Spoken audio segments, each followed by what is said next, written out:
Hi there, and welcome to Progressive Short Takes. I'm your host, Joe Firestone.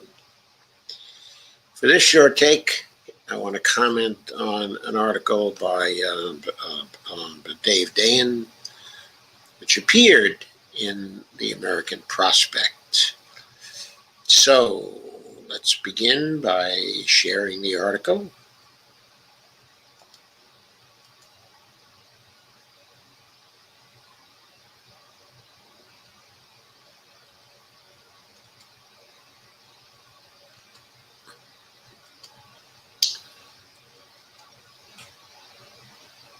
And the title is Senate Leaders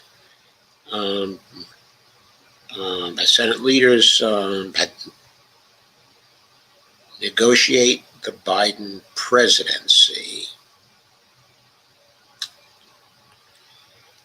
And Dave wrote this on January 20th. So it's a few days old now. And it's his newly entitled First 100 column.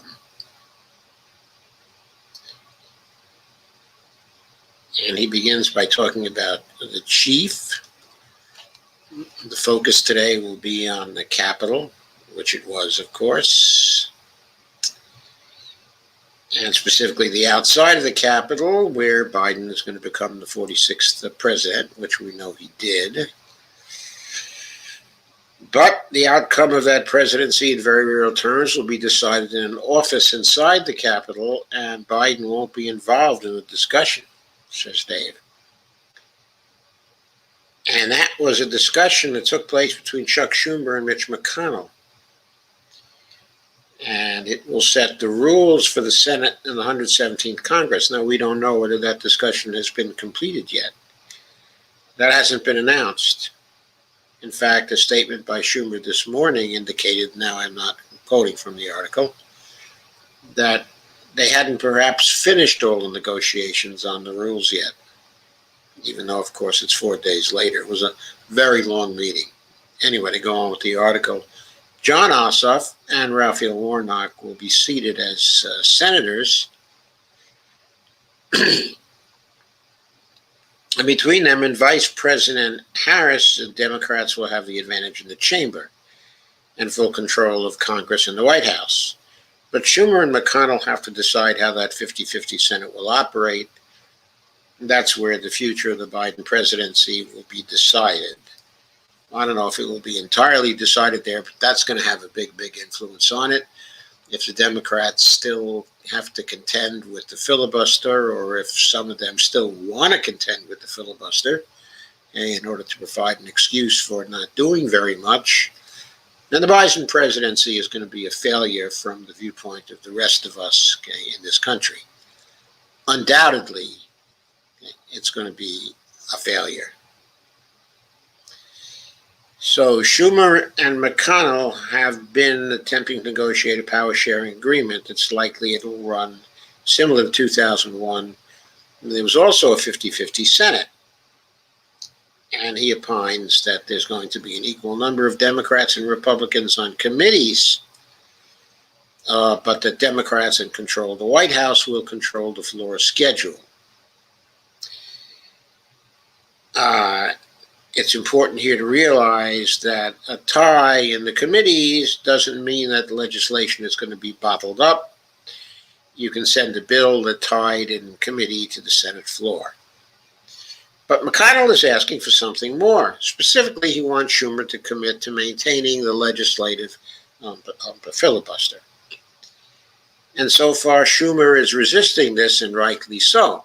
In fact, he apparently has continued to resist it since then. Okay. But Dave goes on and says there's no reason to make this commitment. First of all, the Senate is a continuing body, and the filibuster is in its rules until it isn't. Having a new commitment doesn't do anything. Second of all, it can't possibly be binding. If Schumer wants to nuke the filibuster and he has the votes, he can just take the vote. And nobody in America will care, which is a belief I base, says Dave, on all of American history. where Senate procedure was not the stuff of deep import in the populace. That, of course, is an understatement. The populace usually doesn't even notice exactly what's going on in the Senate and does not notice the procedures. And more's the pity for that, because they don't understand how procedure is used to screw people most of the time.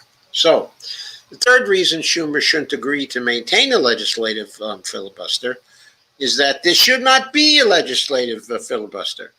Joe Biden released an immigration proposal today that includes a pathway to citizenship for 11 million people. It's not worth talking about because 10 Republican senators are never going to vote for it. H.R. 1 and its Senate companion, S1, which would expand voting rights, ban dark money and gerrymandering, and create a public financing system, terrific bill, isn't it, is also not worth talking about because 10 Republican senators are never going to vote for it. The majority of the Congress is willing to advance some version of these two bills, but the minority of Congress has a lock on their passage. It's always budget, but reconciliation, of course. But the first word of that phrase, budget, explains how limited such a procedure would be.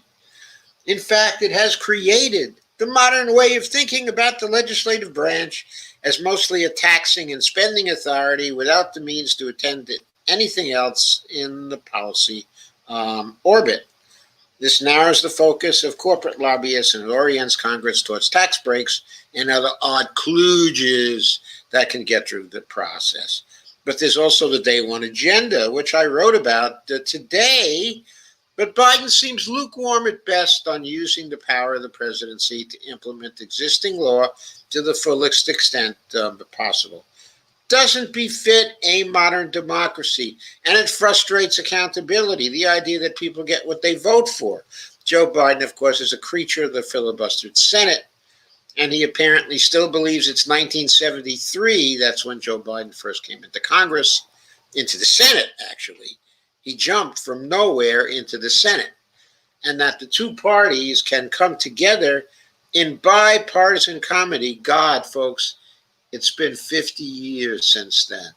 Hard to believe, isn't it? 48 years anyway, right? So that's amazing, right? That the two parties can come together in bipartisan comity and work for the common good. Dave says, I'm skeptical. And that hesitation was put in there by Dave, not me. Quote again. The best thing you can say is that Biden is putting this on as a show to make clear to the public who is denying progress. But that's not generally how he's operated 48 years in Washington.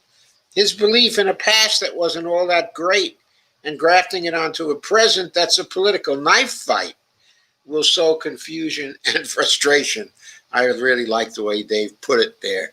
As the present, that's a political knife fight. That's what it has been for as long as we can remember now. When was it not a political knife fight? But it's been more and more of a political knife fight since Gingrich took over the House in 1993. It's gotten worse and worse and worse. But I don't want to place it all on Gingrich because, after all, there's been Bush since then. And there's been Paul Ryan since then. And there's been Mitch McConnell since then, maybe above all Mitch McConnell. The public has whipsawed back and forth between Democrats and Republicans because neither side has been able to produce any material, tangible benefits for them.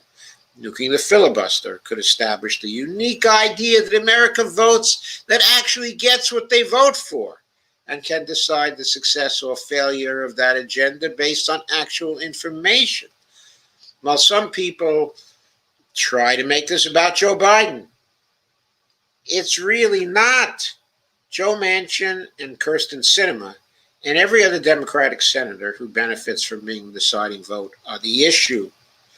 If Democrats killed the filibuster, they would be more responsible for actually doing their job.